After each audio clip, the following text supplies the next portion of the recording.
The Kazakh government will allocate about 100 billion tenge for small and medium businesses in Kazakhstan. President Nazarbayev has instructed the government to allocate funds to the priority projects in manufacturing, agricultural and service sectors. The government is set to increase the share of SMEs in the Kazakh economy up to 35% by 2025. Бизнестің жол картасы 2020 бағдарламасының шеңберінде Under the Business Roadmap 2020 program, the government will subsidize half of the interest rates of the enterprises to reduce the cost of loans. As part of the extended Business Roadmap 2020 program, the government will also improve financial support tools by 2025. During the selection of the projects, we will focus on the projects' performance and competitiveness and will deny support for low-performing enterprises. The selection criteria will allow ensuring the allocated budget funds are used effectively. қабілеттілігіне бағдарланатын болады. The Kazakh government will also improve non-financial support measures, which is aimed at supporting small and medium businesses. Specialized training programs will particularly be organized for entrepreneurs with a focus on IT services and new digital technologies.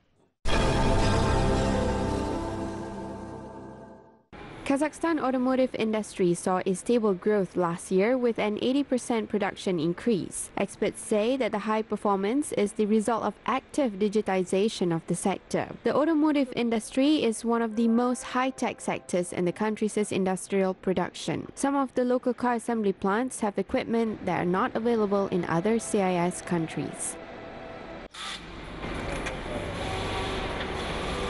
The Oskimen car assembly plant is one of the main projects under the state program for accelerated industrial innovative development. Over 16 years of operation, the company has invested $489 million in production and infrastructure. $70 million of the investment were used to build a new full-cycle automotive plant. The Kostanay automobile plant has increased its productivity by 203%. Every 10th car assembled in Kostanay has been exported to neighboring countries such as Russia, Kyrgyzstan and Tajikistan. Meanwhile, a number of trial cars are sent to Belarus. Azerbaijan is also considered as a potential market for the local automotive plant.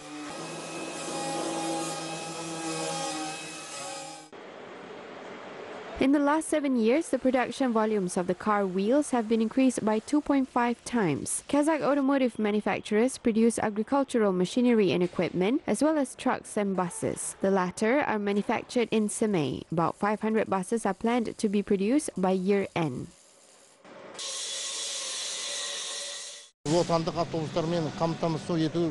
There is a comprehensive program which has been adopted to provide the country with more locally made buses. The program helps the automotive plants which produce buses and its equipment. Double-deck trailers with 29 tons total capacity will be produced at an automotive manufacturing plant in Kokshetau. Last year, another agricultural machinery production and assembly plant has produced automobiles worth over $9 million.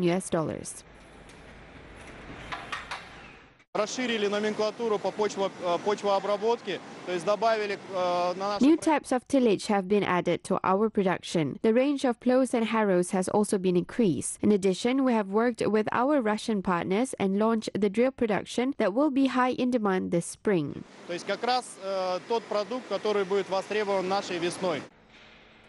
Kazakhstan's automotive industry has to expand and need large investments. In the next 2 years, more than $1 billion will be invested into the production of locally made cars.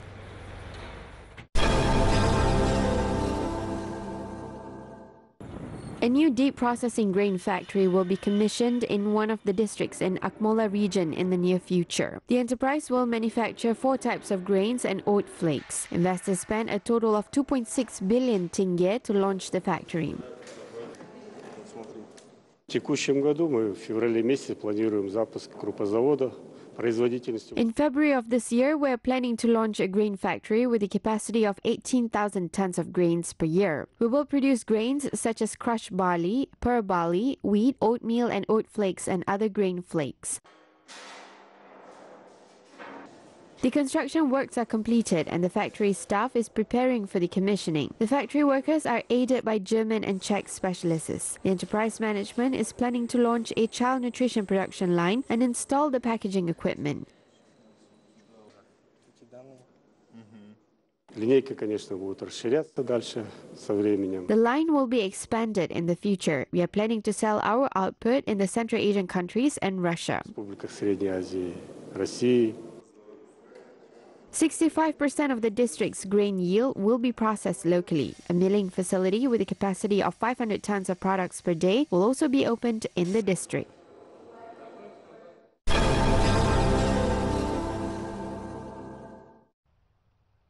A large wholesale distribution center will be opened in Karagandi. The logistics facility will begin processing the first batch of products from local farmers in the upcoming spring. The latest technology equipment will be installed in the center. The complex will be able to handle more than 150 trucks at a time. Electronic commerce and modern logistics methods will be applied. The customs clearance zone will hold products that will be exported abroad, and auto and railway infrastructure will also be built for the convenience of the facility. We We were funded by the Wholesale Distribution Centers Development Program, which was launched in Kazakhstan. We were provided with a subsidized credit loan as part of the Business Roadmap program. Climate control and dry storage facilities are ready and able to store up to 12,000 tons of food, vegetables, fruits, meat and fish for a short period of time. The facility is built to enable farmers to sell their products without the use of intermediaries.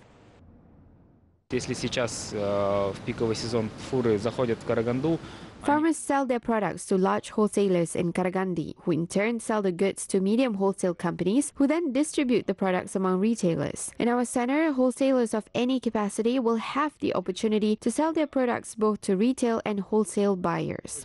так и в оптовых объемах. The center is one of the region's 30 largest wholesale distribution centers with the area of 60 hectares. The management is planning to expand the area to 130 hectares in the future. The project cost exceeded 10 billion tenge. The company is also set to start the food processing and production.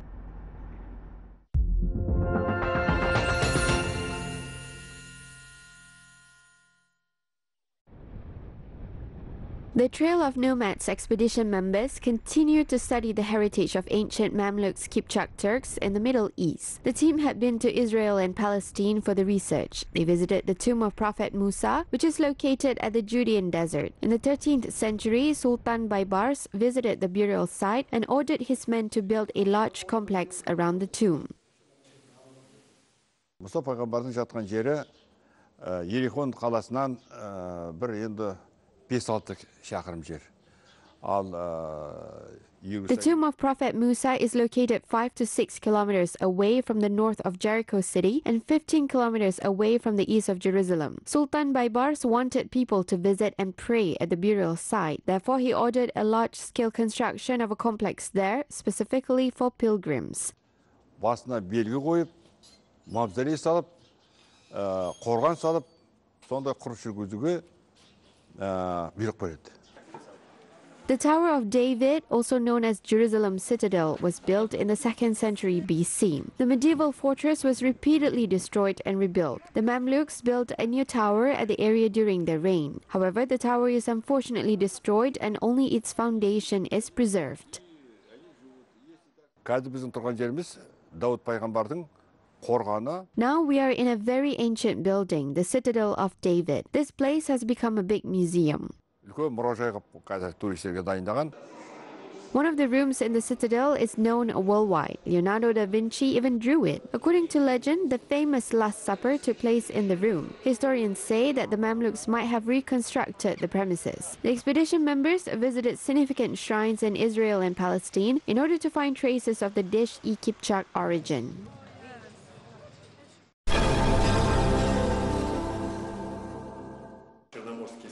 Kazakh researchers reproduced the metal processing methods practiced by the ancient Saka tribes more than 2,000 years ago. Historians in Oskimen had thoroughly studied the ancient technique. The full cycle of tin, iron and copper extraction was recreated in the Big Altai Museum by local researchers. The scientists created the models of ancient furnaces and mines in actual size to learn more about the ancient metallurgy.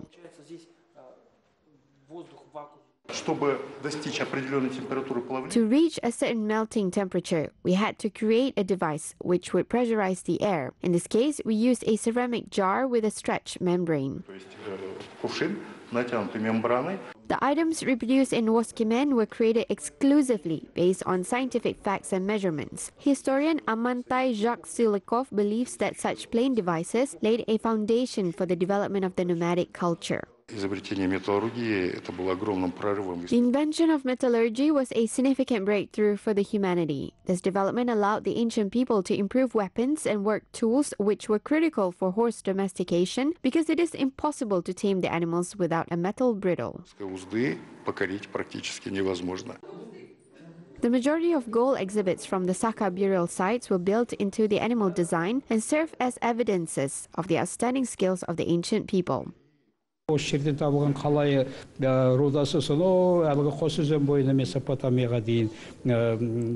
tin ore discovered here was widespread up to Mesopotamia. This year, we discovered the body of a wealthy young man of about 17 to 18 years old in the Yeleke Sazi burial mound in Tarbagatai district. The man's clothes were embroidered with gold beads. We are more interested in the historical importance rather than the number of beads. The discovery is the evidence of advanced technologies because the embroidery was stitched very skillfully.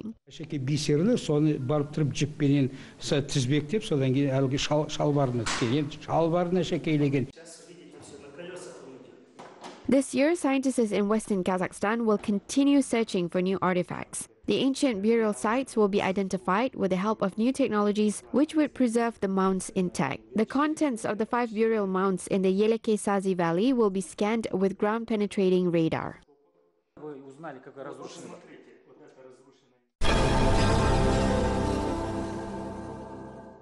Astana Opera hosted the Violin Miniatures concert. Famous Kazakh instrumentalists performed works by Paganini, Wieniawski, Ravel, Dvorak, and Bizet. Violin miniatures are short instrumental works, and many prominent composers created masterpieces in this musical genre, many of which were performed at the concert. The violin compositions were performed in combination with other instruments as well, such as the piano and Kazakh folk instruments, the dombra and kilkobus.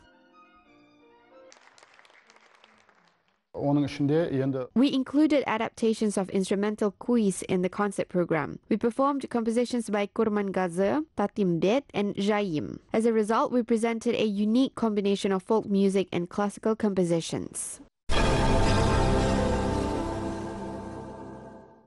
An exhibition of Uzbek art of the last decade is opened in Astana as part of the Year of Uzbekistan in Kazakhstan. The event features 38 artworks of well-known Uzbek masters and young artists. The paintings depict the everyday life of people, unique architecture, traditions and customs of the eastern country. The exhibits were painted by famous artists such as Faizullah Akhmadaliyev, Khurshid Ziakhanov, Nodir Shoabdurrahimov, Alisher Alikulov, and Ibrahim Valihodjayev.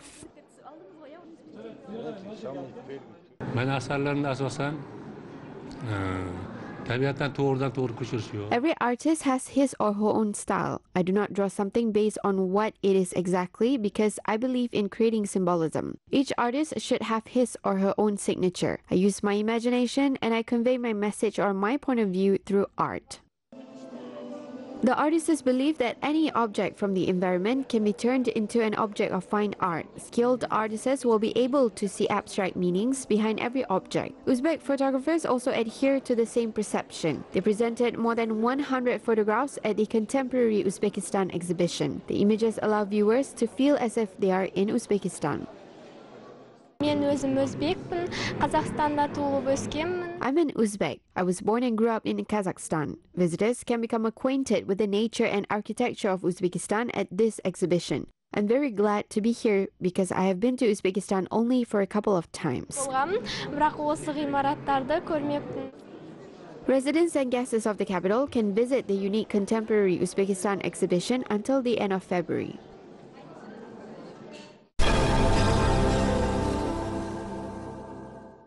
Kyrgyzstan's renowned golden eagle Oynog is preparing for new international competitions. The winner of World Nomad Games and Asia Falconry Championship is going through a special training program. Aman, the eagle trainer, and Oynog are training for more than 5 years. According to Aman, it is not always easy to train the golden eagle. The falconer admitted that training with golden eagle can be risky, but he found his way of taming the bird.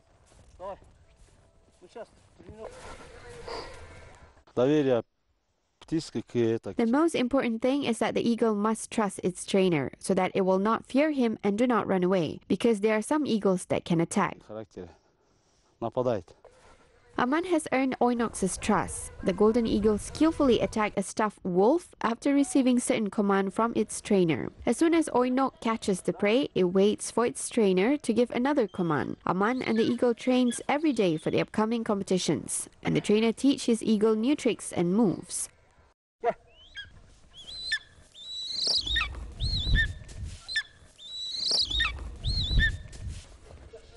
After successfully landing on its trainer's hand, Oinox is rewarded with fresh pigeon meat, which is part of the golden eagle's training diet. Prior to a real hunt, the predatory bird is kept hungry for several days, so that it will be more active and determined. The eagle can easily kill a fox or a jackal. If it catches a wolf, they fight. The golden eagles need daylight, so the bird spends almost all day in the fresh air. After training or hunting, the bird's claws must be cleaned because they are the bird's main weapon and they must be protected. Oinox lost one claw several years ago during a fight with a wolf. Aman and his son arranged a room for themselves in a large barn where Oinox lives to be closer to the bird. The champions' awards are displayed in the barn.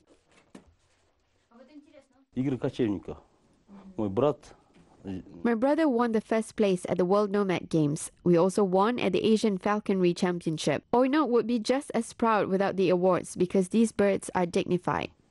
Aman often received requests to sell Oinox. He was once offered $5,000 for the bird. However, the golden eagle hunter said that his friend is not for sale. He is currently preparing Oinox for his first flight as they are invited to attend an event in Saudi Arabia.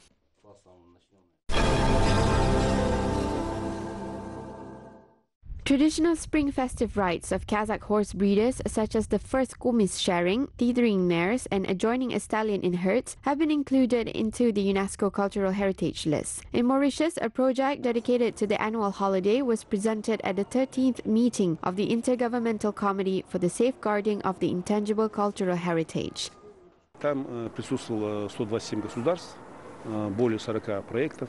There were 127 participating countries and more than 40 projects. Each country presented their own project. Committee members asked questions, and the participating countries also had the right to ask questions. The chairman of the commission highlighted that our presentation was absolutely well prepared. There were no questions. No one asked any questions. They highlighted that the videos and photos were very professionally shot, and most importantly, they were shot in natural conditions. The people, the background, and animals were harmonically complementing each other. Member of the Kazakh delegation, Bakhtiar Kojakhmetov, highlighted the inclusion of horse breeding spring rites to the UNESCO list was at the Risakkan Spring Festival. It has been taking place in the Ulitau district in the Karagandi region for many years. The events have been large-scale, colorful, and full of respect for legacy of ancestors, which increased the interest of international experts. И вот 1 мая начали к нам приезжать иностранцы. На сегодняшний день уже сюда приезжали американцы, Польша, Ukraine. On May 1st, foreigners began arriving. To date, Americans, Polish, and Ukrainian have arrived. Even Russia's television and people from Uzbekistan, Kyrgyzstan, Tajikistan, and Bahrain Republic have visited the place. These guests are interested in this particular ceremony. On May 1st, the whole village celebrates this ceremony with the owners of 25 horse herds.